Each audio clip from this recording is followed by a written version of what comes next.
Welcome to the High Rise Podcast, presented by Headset, the leading data and analytics company for the cannabis industry. Welcome back to the High Rise, a laid-back, data-back conversation on all things cannabis, where we talk about U.S. MSOs, Canadian LPs, products, and market analysis through the lens of data. My name is Cy Scott with Headset, and I am joined, as always, by Emily Paxia of Poseidon. Hi, everyone. Welcome to the High Rise. And today we have a very special guest with Dr. Peter Grinspoon, primary care doctor at Massachusetts General Hospital, an instructor in medicine at Harvard Medical School, and a cannabis specialist for over 25 years. Peter, it's genuinely an honor to have you here. Thanks for having me. I know Emily has known you for some time. I think this is our first time actually meeting, but I've seen you on social media all the time.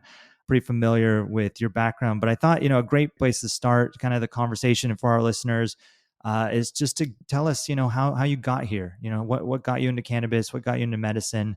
I think your history is so fascinating. We want to really dive into it. So in your words, let's hear about how it all started. Well, absolutely. When I was growing up, my dad was a very progressive psychiatrist. And unfortunately, my older brother, Danny, came down with chronic lymphocytic leukemia, which sadly is something that we could treat really well today. But back then, they could only sort of push it back a couple years, and then the cancer would mutate and they'd push it back a little bit more. Mm-hmm. And Danny was absolutely miserable with the chemotherapy-induced nausea and vomiting.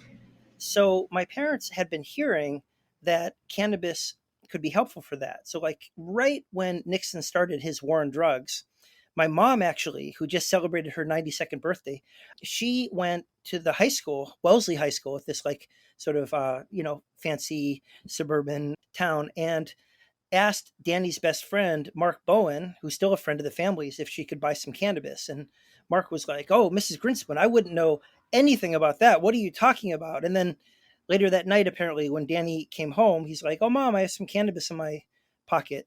I'm going to give it a try before the next chemotherapy session." So my mom's instincts were right. It's really amazing that my parents had to risk their careers. They could have gotten in so much trouble buying cannabis for a kid at a high school. But in any case, he was able to tolerate the chemotherapy and eat after it, as opposed to just lying in bed in his room with a bucket, waiting to throw up.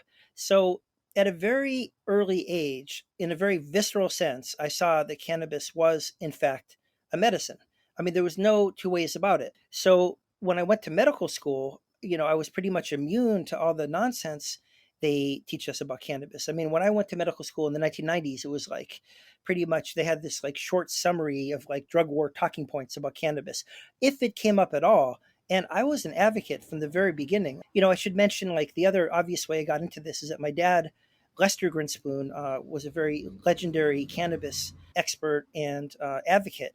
He started out in the late 1960s. He was very even-minded and very intellectually sort of open-minded and honest. And his initial thought was, what are all these young people doing smoking cannabis? Do we really know anything about it? Is this dangerous? Or is it as dangerous as everybody says? So he did a really, really, really deep sort of objective dive into the literature. And he came out with his book in 1971, Marijuana Reconsidered, that concluded that, yes, there were some harms. We don't know how safe it is for teenagers or during pregnancy. It's not harmless. No medication is harmless. But the cost of criminalization is so far transcends the costs of using cannabis. And he, at that point, advocated very strongly for legalization. It's controversial because only 13% of Americans supported legalization at that time. Now it's about 69, 70%. It went up about a year. It went up about 1 point for each of the 50 years that he worked on it. Unfortunately, he passed away about 2 years ago. Well, at a ripe old age of 92. But so at home, I was exposed to cannabis advocates, some detractors too. People would be debating it my whole childhood, and a lot of people would be using it in the house. And then at seeing how it helped my brother, I was pretty much kind of injected into this issue at a very early age.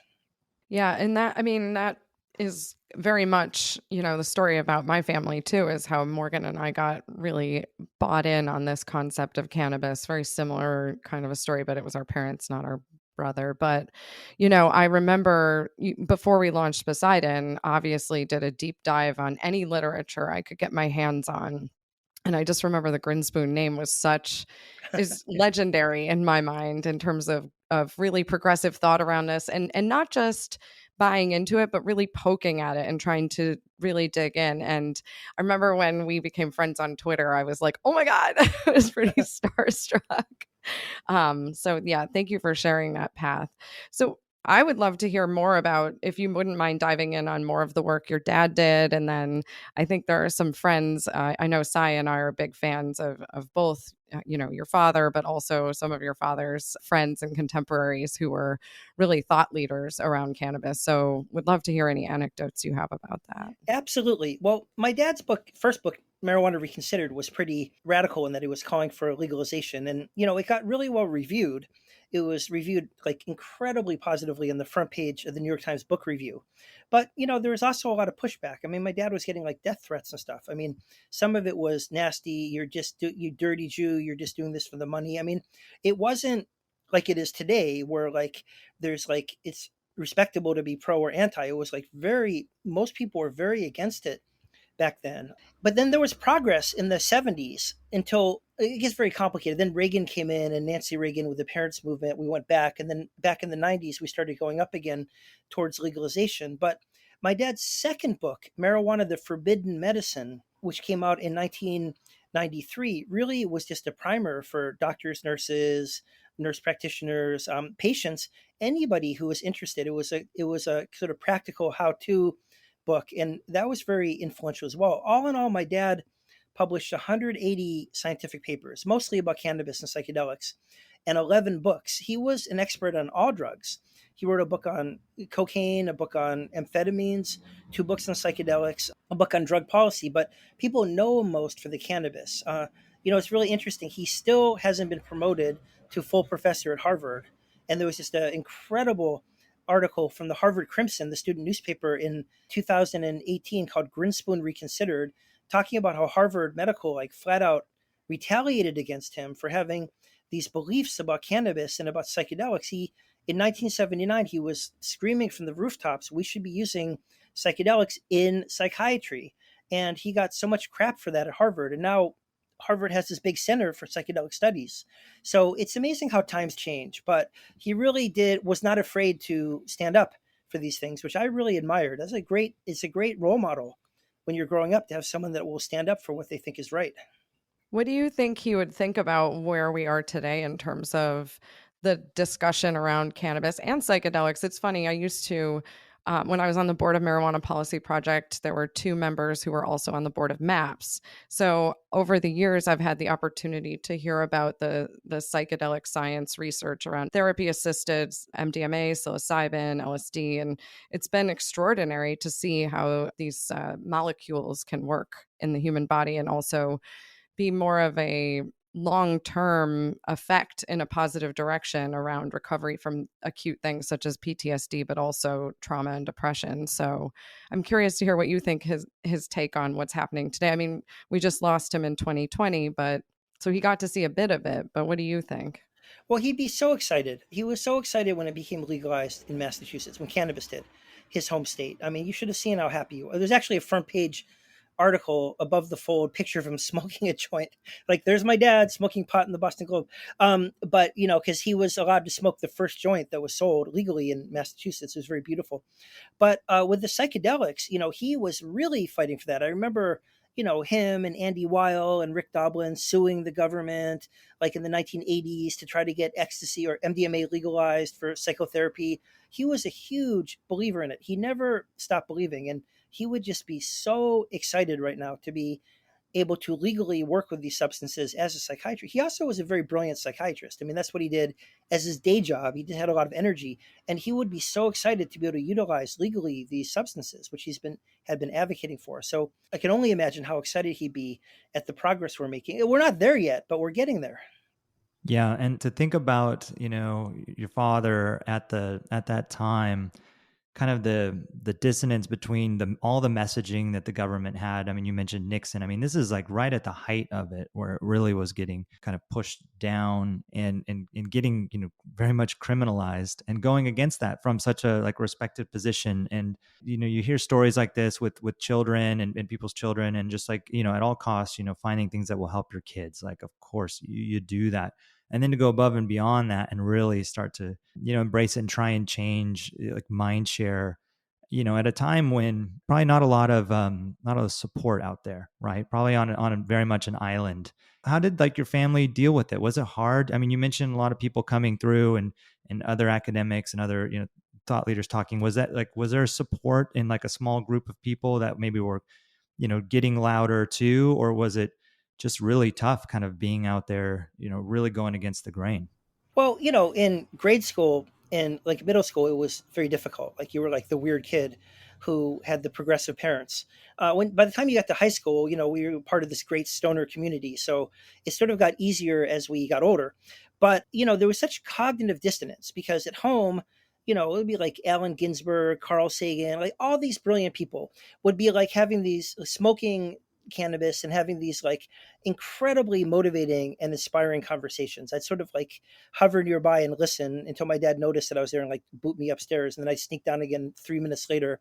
And he couldn't really do anything about it because he was under social pressure to be an enlightened liberal. So he couldn't really punish his kids. So I was able to keep sneaking down and listening. And then at school, the DARE program would be like the same policeman would like waddle in, from Dunkin' Donuts and be like, marijuana makes you amotivational. And, it was just like such cognitive dissonance because like here would be at home with these like, you couldn't find more motivational people. Like these are lawyers, doctors, academics, professors, and cannabis was fueling these discussions that like we should have recorded. I mean, they were just like spectacularly motivating. I mean, they got me so motivated to like read and learn anything I could and everything at a young age. But then to go to school and have the dominant culture be DARE, like cannabis is bad, it causes this, it causes that. And I knew that they were lying. I was like 11, 12 years old. But what do you really do if you're like 12 years old and there's like such a dichotomy between what the message you're getting at home and the message you're getting at school? I mean, it didn't do wonders for my respect for authority to like go into school and know that these policemen are just like flat out lying about cannabis. But at the same time, I knew instinctually what was the right message. And, a large part of it was just watching my brother get better. Like if what the police were saying were true, why would it help my brother so much? I mean, obviously now as an adult, I have a more sophisticated and nuanced view of it, but it was very confusing as a young teenager. So, it required a lot of sort of independent thinking. Luckily, I have a twin brother. We were very close, so we could sort of bounce ideas off each other. It's crazy to think I went through the DARE program as well. I know Emily, you did too, and it touched us all, right? And you're at a young age. You trust your teachers, you trust the information being given to you, and without those kind of personal experiences, you can see how so many people heard this and are kind of still dealing with that stigma. And I think a lot of us are critical thinkers and have come around, pretty quickly on that, or saw through it maybe even at that age, just kind of anecdotally to hear stuff. You knew like some drugs were, much worse than others. And, cannabis might not have been, at that same level, even at a young age. I remember thinking that, but, I know I have a lot of peers that I think is still so much from that impacts the way they view this, the way they view rolling out legalization, the way they view usage, the way it prevents them from like even walking into a store just to go explore, like, just curiosity in a legal market. Like if you're in Boston, just walk in and see, what it looks like in here. You don't have to buy anything, but still the stigma keeps them out. Right. And it's really unfortunate. There's no like program that's like unwinding that. I mean, I don't think DARE is still going on, but I'm sure there's certainly drug education that's still going on. I don't know where cannabis is in that curriculum these days, and hopefully it's very downplayed or not even in it as it was so much when they just bundled it all and tried to, scare the hell out of everybody. But I do think we're still dealing with a lot of that, the damage that did at that time. No, I couldn't agree with you more. And the damage is sort of subtle. The reason the DARE program actually increased drug use because people knew they were lying about cannabis. And so people like flat out rejected their warnings about heroin and alcohol. So DARE actually increased drug use, which is why it got defunded. But another effect that I think people aren't quite so aware of is it's affected both sides. It's created a lot of stigma for people, take care of an 80-year-old patient. He or she might say, I've heard cannabis is helping all my friends. Can I give it a try? They're so nervous about it. They like whispering. They want you to draw the blinds practically. And they act like a SWAT team's going to like barge in and like arrest both of us. And I think that's really sad, as you allude to, the stigma. But On the other side, a lot of cannabis proponents, because the government has lied to us and exaggerated the harms for so long, now a lot of cannabis proponents and users automatically flat out reject any study of harms as propaganda. And like, no drug or medicine is perfect. Like, of course, they all have some harms. And it's very dangerous to be in a situation where you flat out reject any warnings or concerns. I mean, say they show cannabis causes arrhythmias if you have a heart disease. You'd want to know that. You can't just flat out reject that as propaganda. Like, it's part of using it safely. So you'd use more CBD, or you'd use it, you wouldn't smoke it. You'd use a tincture or keep an eye on the dose of THC. These things can be worked around. But I think there's a reflexive rejection of any harms by many cannabis proponents, and there's a reflexive rejection of any benefits by all the psychiatrists and physicians and rehab people and all the people that are against cannabis. So you have one side flat out rejecting anything positive and the other side flat out rejecting anything negative. Whereas, we all have to move beyond this and look, we were talking before the show about data. I mean, look at the data and, try to have an even-handed approach. I think that's so much healthier. That's all compounded too today. I mean, you're absolutely right. You're going from a situation when you're young and you believe everything from positions of authority to like, wait a second, maybe they're not telling me all the truths. And then, you fast forward to today where nobody believes anything, right? Or everyone's Exactly. such an expert on everything and they won't listen to any authoritative, expert in a field, right? They just dismiss it, which is, can be very dangerous too, right? It's like, it's certainly good to question things, but yeah, we have to listen to the data, listen to what's being said out there and just kind of, ask the right questions. But yeah, Right. that's Like a really good point. A perfect Yeah. example is I have patients to say, the government lied about cannabis. Why should I get a COVID vaccine? And I'm like, it's sort of hard to explain. Like, yes, they did lie about cannabis, but they're not getting away with lying about it now. But that was a different epoch and a different branch of government and a different type of science. Like, it's not a simple if A then B. Right. But I deal with a lot of that, and it's really disconcerting because the government's managed to like convince people that it's lying about everything because of what it did with cannabis. And a lot of what our government says is like true and important. So people have to sort of think for themselves and, as I said, move beyond the past, because that's a very dangerous mind frame. Well, and I think the media does a terrific job. I mean, one of the things that I find I have a knee-jerk reaction is when a study comes out, it'll get covered by a publication, whichever one might pick it up at the time. And what they do is they pull like a piece out that in a vacuum, which is actually importantly informed by whatever content surrounds it in the study. And they'll just, that's the headline, drill in there. It's devoid of context. And I feel like Cy and I try to provide context around some of the things that hit, like, for example, that beverages study or the beverages article that came out, which wasn't really a study, but sometimes I see this with the more academic studies that are attempted to be done around this, and then the media will extract a point and just go with it. So that does feel very sensationalist, very propaganda focused. It's like, who owns that publication and what's the agenda behind it? But I think that that's why we try to, I mean, we're a data-backed podcast, so we try to dive in and understand the facts as they're presented. So that's important. Positive studies are more interesting than negative studies. So if there's a study that shows cannabis causes IQ drop, which it doesn't, but they could come up with studies that show it, that will get published. But then the 10 studies that show that it doesn't cause IQ drops don't get a headline because it's not interesting. But it also works the same way. If there's a study that says cannabis helps with neuropathic pain, that'll get in the press. But then if there are 5 studies that show that it doesn't help, I mean, in this case, it would help because it does, but you get what I'm saying. Like, if there's a study if there are studies that show that cannabis doesn't help with something, nobody reports on that either because it's just not as interesting. It's called publication bias. And that contributes to like the chasm between the two sides getting further apart, because people hear and pay attention to those headlines and those studies, which kind of confirmation bias, confirm their beliefs. So, again, people just have to read the studies themselves if they can, and not trust. I agree with you completely. Not trust the headlines at all. Headlines are like clickbait, and it's really dangerous when you're talking about medicines and science. Exactly. And so much of today is headlines. Like, you just catch the headline and that's what you retain, and you don't read the article, and that's your soundbite, and that just perpetuates these things. That's it.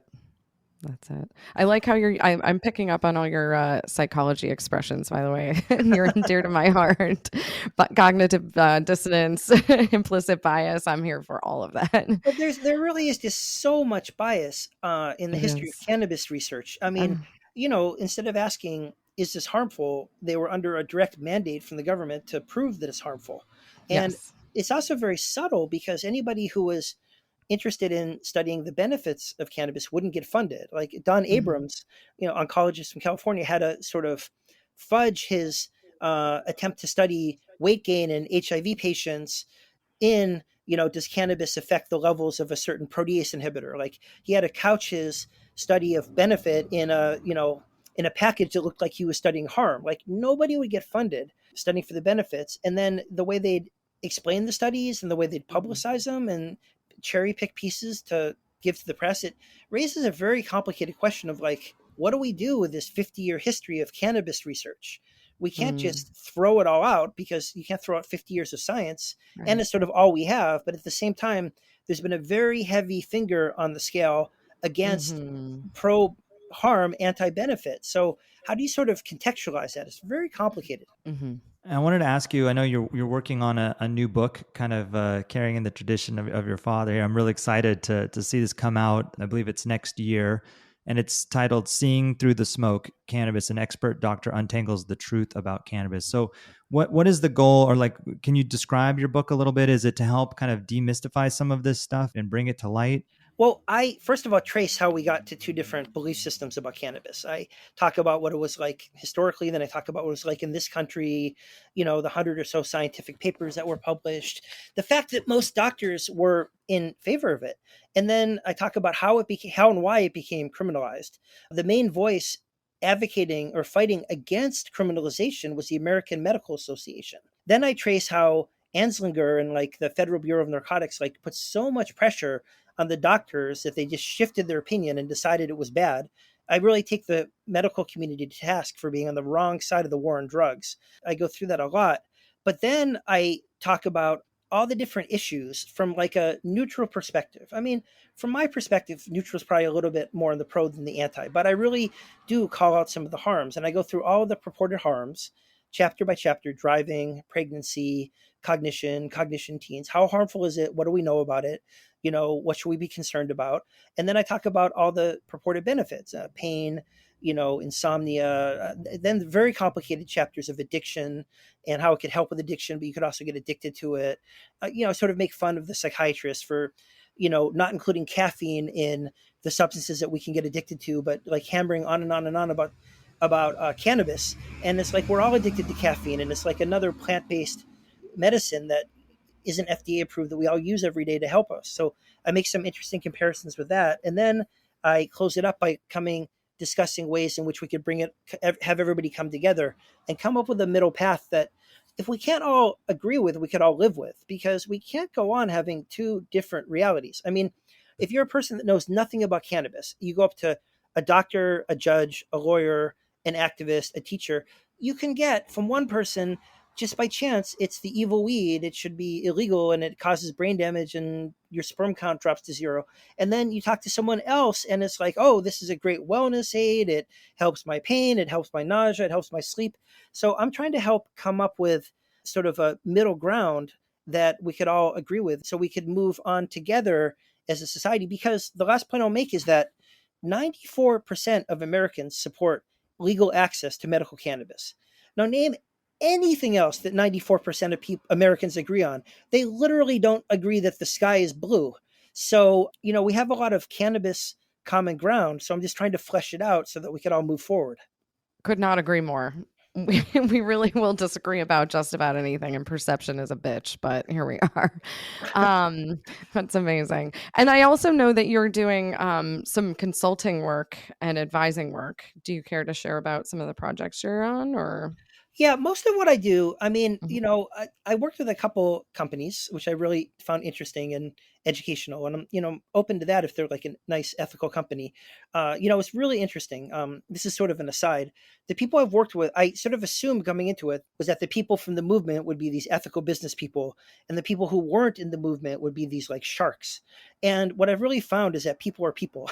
You could have like really nice, reasonable, ethical people from business backgrounds, and you could have like these really sort of people who take advantage of other people from the movement. So like it really challenged some of my stereotypes about like who the good people are, who the bad people are. Of course, if someone's dedicated their life to social justice, they're a lot more likely to be, an ethical person than someone that hasn't. But to answer your question, a lot of what I do is work with companies that do educational stuff because I really, really love the education. And there's going to be a huge tidal wave of need for education about cannabis for physicians, for nurses, like real education, not the nonsense we've all been fed. The endocannabinoid system, which is like the cornerstone of understanding at all how not only how cannabis works, but how the brain works and how all the other drugs work, is only taught in 13% of medical schools right now. So there, you can't even imagine the gap there is in education among physicians and nurses and all healthcare providers. And I'm very excited to help address that, working with companies, working with universities, coming up with curriculum. It's also true, I might say, for psychedelics. Like, a common sense adage is, before you take psychedelics, talk to your doctor. And I was reading about this, and this guy asked his cardiologist, is it okay if I take psychedelics? And the cardiologist said, I don't know anything about psychedelics. Why are you asking for me? And, if you ask your doctor about cannabis or psychedelics, they should know enough to have a conversation with you. I mean, the doctors complain that the bud tenders are giving out advice, but most studies show that people want to get their advice from the doctors and they try, but the conversations are so stigmatized. The doctors are like, you don't use marijuana, do you? And then that shuts off the conversation. So I think it's absolutely critical, like emergently critical, that we get the doctors educated about cannabis and psychedelics. That makes it safer for everybody. There are drug interactions that you should know about. Hmm. Yeah. If you use cannabis every day, you have higher anesthesia requirements. That's not a big deal. The anesthesiologist can adjust, not harmful. It's only harmful if you're afraid to discuss it with your doctors and they Hmm. don't know. And they're like, wow, why is this patient not responding to the normal dose of anesthesia? I mean, it's all about communication. And I really counsel doctors, it doesn't matter if you're pro, neutral, or against cannabis. You have to stop being disdainful and critical and snooty about it and provide a comfortable environment for your patients to discuss it with you. Otherwise, we have what we have now, which is like two separate care systems. People see their cannabis doctor and talk to the bud tenders, and they don't even tell their doctors that they're using cannabis. Now, what could possibly be more dangerous? My biggest thing is to encourage open communication, and the doctors have a big role to play in that, making patients feel comfortable discussing it without, using these stigmatized attitudes that they've had in the past. Yeah, I remember in when the pandemic shut everything out or shut everything down. It's funny. I used to think I was an introvert until the pandemic.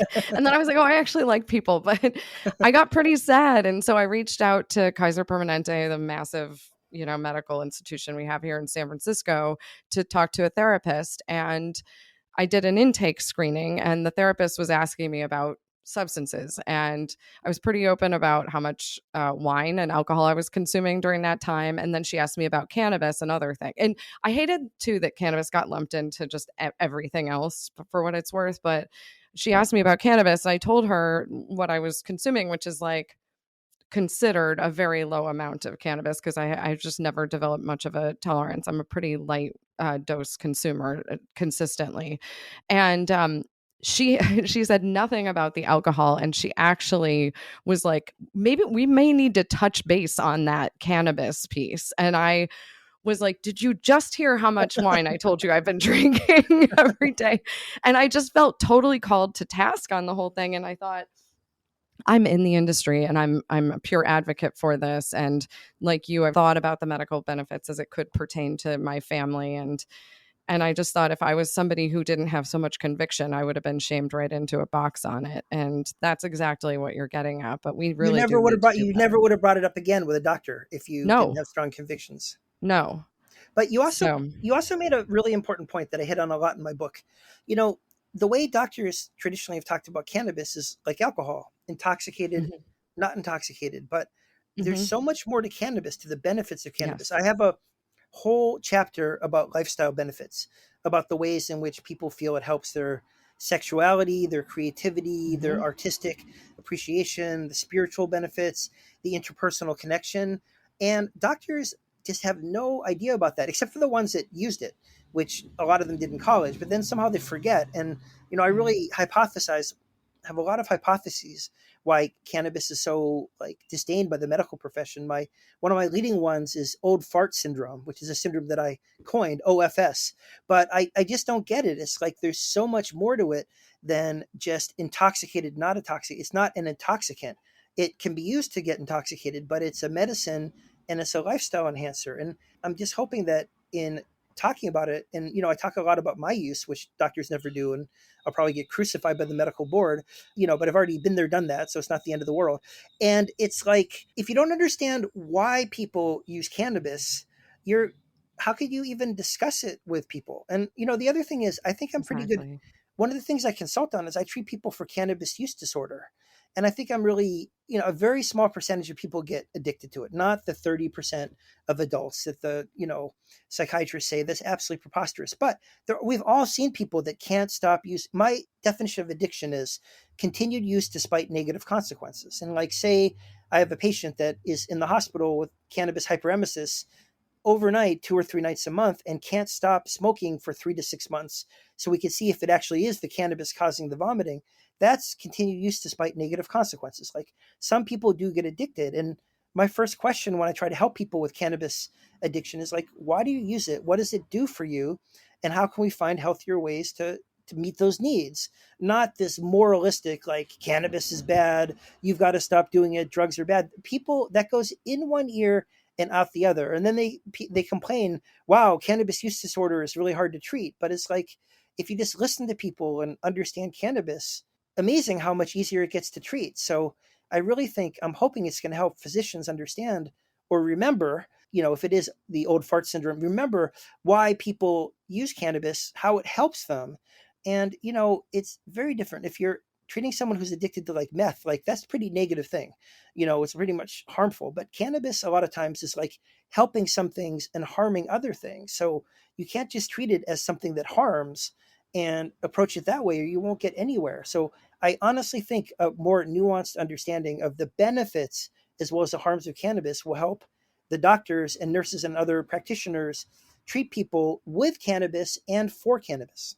Yeah, and from Absolutely. my experience, my father-in-law is a doctor, and he's told me he's had patients in the over the years that have asked him, and are curious about it, and he really doesn't know what to tell them because he doesn't have firsthand experience, and there's not a lot of good literature for him to point to. I think he likes, will point to medical studies or whatever is approved literature on this stuff, and it seems like it's pretty sparse. And I think that has to do with it being Schedule 1. It probably is not studied effectively enough as like other things might be.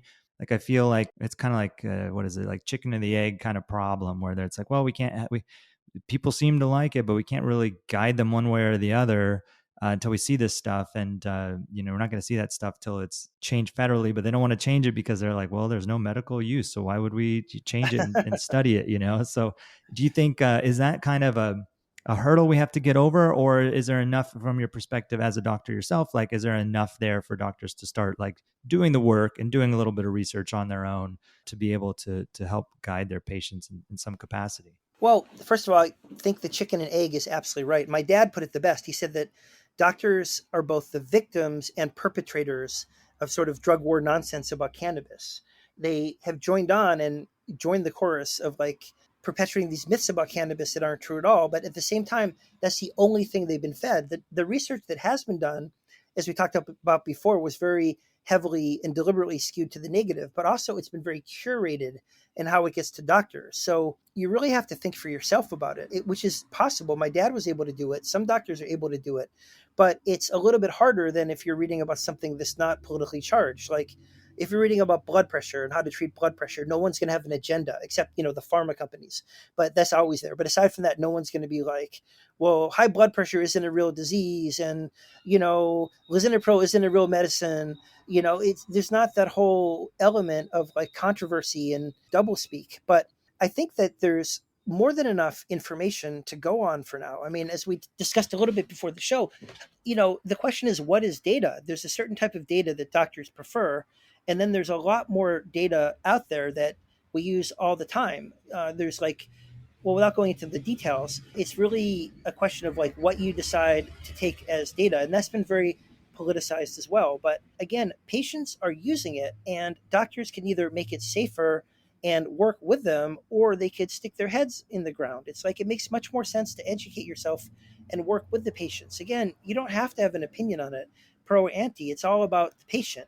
It should be about helping the patient. So by not knowing about it, you're sort of harming the patients, because then they have to go talk to, say, a bud tender who doesn't have a medical background and, might not pick up that something dangerous that someone's doing. Or, it might be like, oh, you have a migraine. Well, my cousin had a migraine 4 years ago at a Grateful Dead concert and tried some sour diesel. So why don't you try that for your migraine? Like, that's not medical advice. I mean, no one's blaming the bud tenders, but they're just filling a vacuum that the doctors have created for themselves. So there's plenty of information. We're getting more information. The information we're getting is better, but it's sort of a myth that everything I do as a doctor is based on perfect information. We have good studies, but then at some point we make an educated guess. Which medication do I use for your blood pressure, for your cholesterol? You could have a bad reaction to anything I give you. You just make an educated guess about what is the least harmful. And if you're comparing, for pain, cannabis with like non-steroidals, your Advils, your ibuprofens, your naproxens, your leaves, which if they don't give you an ulcer or a heart attack will destroy your kidneys, you can make a very good argument that cannabis is safer. Cannabis is obviously safer than opiates. I'm not anti-opiate. If people need opiates, I'm happy to prescribe them. But, for a lot of the chronic moderate pain that people are getting as they get older, more arthritic, more portly as they age, cannabis is way better than opiates and non-steroidals. And then you talk about insomnia, like how much evidence do you need to use a little bit of gentle tincture, 4-to-1 CBD to THC to help someone drift off to sleep, as opposed to giving them Ambien or Valium or one of these other heavy duty pharmaceuticals that just knocks you out. I mean, Ambien, everybody's on Ambien. It's in something like 10% of traffic accidents. People take it, they get into a dissociative state. They don't remember that they wake up and they're like, who ate all the food in my refrigerator and left all the wrappers? And it was actually them on Ambien. And like, I just don't get how you can't, some indications are more, aren't clear cut yet. But for something like insomnia, like if a patient is sleeping with a little bit of cannabis, why would you say to them, we don't have studies for that, so you shouldn't be using that? Why don't you just say, I'm glad it's helping you? Maybe my opinion's sort of out there, but it just seems like common sense to me. To answer your question, we have plenty of information to act on. Yeah. And I think all this has been amazing information. And thanks so much for joining us today, Dr. Grinspoon. Where can people find more about you, about your upcoming book, and anything that you're working on these days? Well, I have a snazzy new website, which is just petergrinspoon.com. And that links to the cannabis work. It links to the book, and it links to a lot of the recent times I've been in the press and some of the work I do with physicians and addiction. So I would say my website is a pretty easy way for people and they could contact me. So it's a pretty easy way to reach me. Fantastic. Well, we'll be sure to link that in the show notes. And thanks again for joining us, and truly an honor. And thanks for doing all the work you're doing out there, being an advocate and your family's advocacy over all these years. And you've really gotten us so far. And, we're all in this together, trying to push this ball up the hill or rock or boulder up the hill, I guess.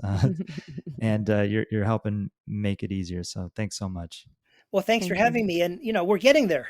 So it's not like we're Sisyphus. We're actually getting up the hill. So it's very exciting times. It absolutely is. Thanks for listening to the High Rise Podcast, presented by Headset. For more information on Headset, visit headset.io.